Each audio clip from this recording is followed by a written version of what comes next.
Hello to all the viewer, स्वागत है आपका अपने चैनल अद्भुत टाइम जोन स्टडी में। तो आज हम देखेंगे डी कार्बोक्सिलेशन रिएक्शन। सबसे पहले इसका मतलब समझिए। डी कार्बोक्सिलेशन मतलब डी मतलब निकलना, किसका? कार्बोक्सिलेशन। इसका मतलब यहाँ पर है कार्बन डाइऑक्साइड का निकलना, कार्बन डाइऑक्साइड का बाहर निकलना रिएक्शन। अब ये रिएक्शन होता क्यों है यूज? ये रिएक्शन यूज होता है कार्बोक्सिलिक एसिड से, है ना? मतलब भी पता होना चाहिए क्यों यूज होता है। कार्बोक्सिलिक एसिड से एल्केन बनाने में ये रिएक्शन यूज होता है, ठीक है? कार्बोक्सिलिक एसिड से एल्केन बनाने में, है ना? लेकिन होता क्या है, अगर कार्बोक्सिलिक एसिड ऐसा होगा, मान लो हमारा पास है ये ब्यूटेनोइक एसिड, तो 4 कार्बन का एसिड है, तो 4 कार्बन के एसिड से हमें जो एल्केन मिलेगा उसमें 1 कार्बन कम हो जाएगा। जो हमें एल्केन मिलेगा वो हमें 3 कार्बन का मिलेगा। तो इस ब्यूटेनोइक एसिड से हमें ब्यूटेनोइक एसिड से हमें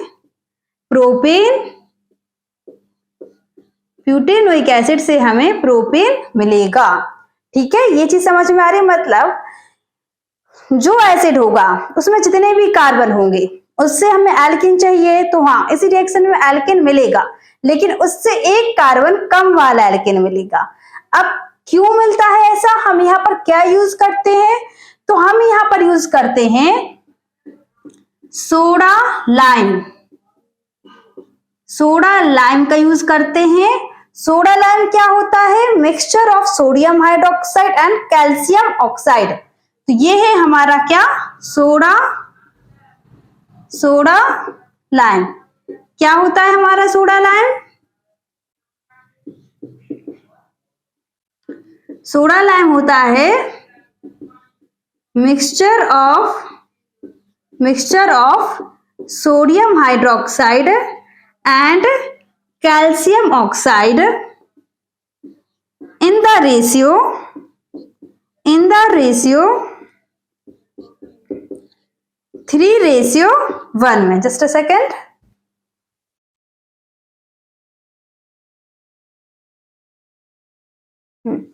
थ्री 3:1 में ये यूज होता है। वीडियो बन रही है, बस वही देख रहे थे ना, वीडियो बन रही कि नहीं, स्टॉप हो जाती नहीं तो बीच में।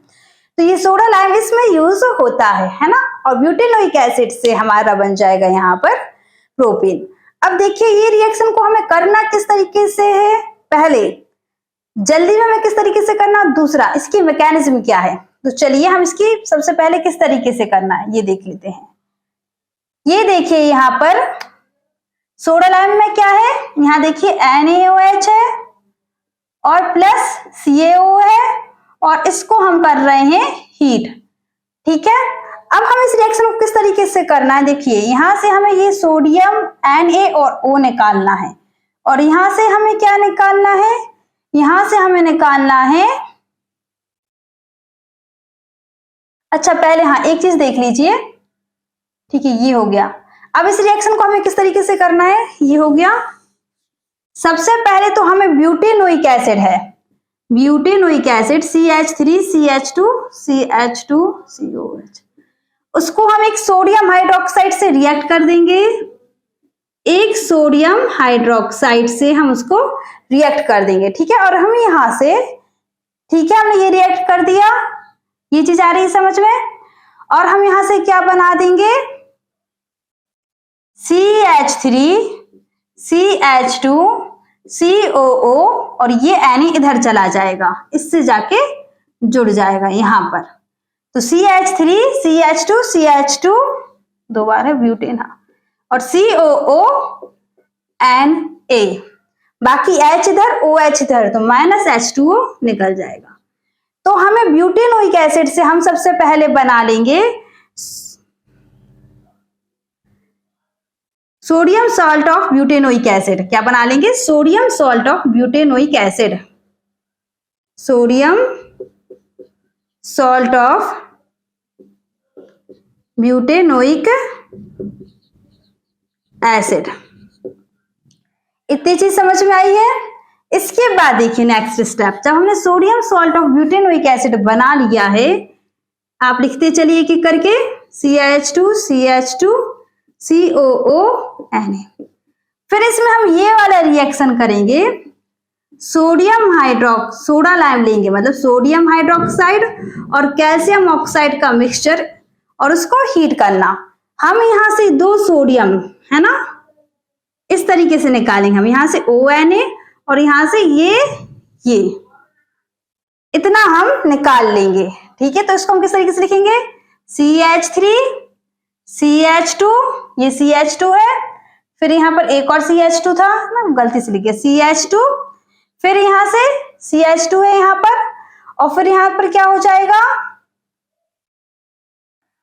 अच्छा यहाँ पर CH3, हाँ यहाँ CH2 एक और है ना, CH2 और ये एक H, तो क्या हो जाएगा CH3, तो ये हमारा हो जाएगा प्रोपेन। तो देखिए ब्यूटेनोइक एसिड से बन गया हमारा प्रोपेन, और यहां से हमारा क्या निकल जाएगा, यहां से हमारा Na2C और O3, Na2CO3 निकल जाएगा। तो ये हमारा इसका करने का तरीका हो गया। ठीक है, समझ में आया आपको। हमें क्या लेना है, कार्बोक्सिलिक एसिड लेना है, उसको सोडियम हाइड्रोक्साइड से रिएक्ट करवाया तो सोडियम सॉल्ट ऑफ कार्बोक्सिलेट बना, फिर उसको सोडा लाइम से रिएक्शन करवाएंगे तो हम जल्दी हम उसको इस तरीके से कर सकते हैं, है ना, यहाँ से NaO, यहाँ से COONA, तो यहाँ से बन जाएगा Na2CO3, बाकी CH3 CH2 CH2 और एक H CH3, प्रोपेन। तो ब्यूटेनोइक एसिड से प्रोपेन बन गया, है ना। अब इसकी मैकेनिज्म देख लेते हैं अपन थोड़ी सी।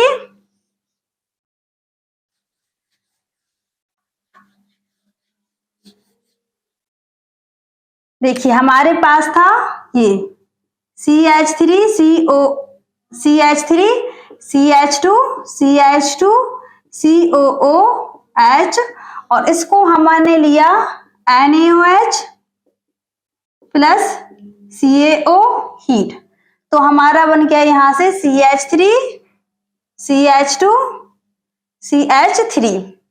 ठीक है, तो ये हमारा प्रोपेन बन जाएगा। अब देखिए इसको हमें किस तरीके से करना है, मैकेनिज्म का पहला स्टेप, जो भी तुम्हारे पास कार्बोक्सिलिक एसिड है, ब्यूटेनोइक एसिड है, उसको तुम क्या करो, NaOH से सोडियम हाइड्रोक्साइड से अकेला रिएक्ट करवाओ। जैसे ही तुम यहाँ पर सोडियम हाइड्रोक्साइड से अकेला रिएक्ट करवाओगे तो ये यहाँ का ये जाके कहाँ जुड़ जाएगा, सोडियम यहाँ पर, तो बन जाएगा CH3 CH2 CH2 COONA, और ये H और यहाँ का ये OH H2O के फॉर्म में माइनस, पहला स्टेप। अब दूसरा स्टेप देखिए, तुम्हारे पास जो ये CH3 CH2 CH2 COONA है ना, मार्कर लाइट चल रहा है कि दिख रहा है क्या, ये विजिबल है। तो ये जो है इसको क्या करो, इसमें क्या करो NaOH डालो, और यहाँ पर हल्का सा रिएक्शन में जो मेंशन नहीं है लेकिन यहाँ पर हल्का सा एक्वस मीडियम रहेगा, तो हल्का सा जो एक्वस मीडियम रहेगा पानी की वजह से, उसकी वजह से ये टूट जाएगा। किसमें टूट जाएगा, CH3 CH2 CH2 COO minus plus Na plus, ये जो बेसिक मीडियम रहेगा NaOH, ये रिएक्शन को पीछे जाने से मना करेगा, मतलब बैकवर्ड रिएक्शन को स्टॉप करेगा, इसलिए क्योंकि ये बेस है ना, तो पीछे जाके वापस एसिड ना बन जाए, इस तरीके से रिएक्शन को क्या करेगा, स्टॉप करेगा, वापस COONA ना बन जाए, तो इस तरीके से ये टूट जाएगा, है ना। इसके बाद देखिए थर्ड स्टेप, हमें तो पूरे 4 स्टेप करने हैं, CH3 CH2 CH2 COO minus, ठीक है, COO माइनस, इसको देखिए क्या होगा इधर पर, है ना, इसको ध्यान से समझिए, ये इस तरीके से कुछ COO माइनस, और ये इस तरीके से जुड़ा हुआ है। अब ये देखिए जो इसके इलेक्ट्रॉन है COO माइनस है ना, इसके जो ये इलेक्ट्रॉन है ये जाएंगे यहाँ पर। जैसे ये इलेक्ट्रॉन यहाँ जाएंगे तो ये वाले इलेक्ट्रॉन पूरे यहाँ चले जाएंगे और ये वाला बॉन्ड इस तरीके से टूट जाएगा, दोनों इलेक्ट्रॉन इसके पास चले जाएंगे। तो यहाँ पर हमारा बनेगा CH3 CH2 CH2 carbon ion, इसके पास CH2 और इसके पास ये दोनों इलेक्ट्रॉन चले गए और यहाँ पर हमारा क्या बचा, कार्बन डाइऑक्साइड, ये C और ये डबल बॉन्ड हो गया था तो CO2 गैस निकल गई। ठीक है, इसके बाद हम क्या करेंगे है ना, इसके बाद हमारा थर्ड स्टेप हो गए। फोर्थ स्टेप में देखिए किस तरीके से होगा। फोर्थ स्टेप में यहाँ पर CH3 CH2 CH2 और यहाँ पर हमारा ये है, यहाँ पर एक वाटर का मॉलिक्यूल आएगा H2O जो H प्लस और OH माइनस में टूटेगा और ये यहाँ पर जाके H प्लस। क्लियर हो रहा है, CH3 CH2 और यहाँ पर ये हो गया CH3, तो ये बन गया प्रोपेन। अब इसका साइड प्रोडक्ट क्या था, अभी हमने लिखा था Na2CO3 था ना, तो देखिए है ना, एक जस्ट सेकेंड, इस रिएक्शन को हम फिर से ऊपर लिख रहे हैं, यहां पर दिख रहा है ना, इस तरीके से था CH3 CH2 CH2 COOH। अगर हम इसको पूरा रिएक्शन कराएंगे तो हम यहाँ पर Na ले रहे, अभी ये फर्स्ट स्टेप मान लो हम कर चुके हैं, तो यहाँ पर Na है ना, हम ये CH3 Na बना चुके हैं। ठीक है, फिर इसके बाद हम यहाँ पर NaOH सोडा लाइम लेंगे, NaOH calcium oxide soda lime, ये पूरा उसके साथ हीट करेंगे तो यहाँ से हमारा क्या निकलेगा, इतना पूरा यहाँ से निकलेगा हमारा, है ना, और यहाँ पर हमारा बन जाएगा CH3 CH2 CH2 और CH3 CH2 CH2 और ये वाला H तो CH3 और यहाँ पर क्या निकल गया, 2 Na2CO3 है ना, तो CO3 ये 3 O है ना, 1 2 3 CO3। अब ये देखिए, तो ये तो हमने बना लिया, ये साइड प्रोडक्ट कहाँ है Na2CO3, तो ये देखिए Na2CO3 कहां पर होगा, देखिए ये Na प्लस यहां निकला दिख रहा है, ये H2O का OH माइनस यहां पर बच गया है, OH माइनस है ना, इसको हम कहा यहां पर लिख के बता रहे हैं। ठीक है, ये Na प्लस और OH माइनस यहां पर हो गया NaOH, एक NaOH। ठीक है, एक NaOH ये वाला, कौन सा वाला NaOH, हाँ इसका जो हमने बस बेसिक मीडियम के रिएक्शन पीछे ना जाए इसलिए NaOH लिया था, इसका यूज तो हुआ नहीं था, तो ये NaOH बचा हुआ है यहाँ पर। ठीक है, और यहाँ पर ये कार्बन डाइऑक्साइड निकली हुई है। ठीक है, अब इस तीनों को जोड़िए तो आपको क्या मिलेगा, यहाँ पर 2 Na तो Na2 हो गया, CO2 और एक 3 Na2CO3 और यहाँ पर AH और OH बचा तो H2O। अब आप बोलेंगे सिर्फ Na2CO3 निकला है, H2O तो निकला नहीं है ना, तो ये जो H2O निकला इसको हम इसलिए नहीं दिखा रहे, देखो यहाँ से जो H2O निकला उसको हमने यहाँ पर यूज तो कर लिया, वो रिएक्शन में यूज तो हो रहा है ना, तो ये रिएक्शन हो जाएगा डीकार्बोक्सिलेशन रिएक्शन, जहां पर हम क्या करते हैं, कार्बोक्सिलिक एसिड से एल्केन बनाते हैं, लेकिन कार्बोक्सिलिक एसिड से एल्केन बनता है तो एल्केन उससे एक नंबर कम कार्बन का बनता है। जैसे अगर हम पेंटेनोइक एसिड से बनाएंगे तो ब्यूटेन बनेगा, प्रोपेनोइक एसिड से बनाएंगे तो इथेन बनेगा, है ना, समझ में आ रहा है, इथेनोइक एसिड से बनाएंगे तो मीथेन बनेगा।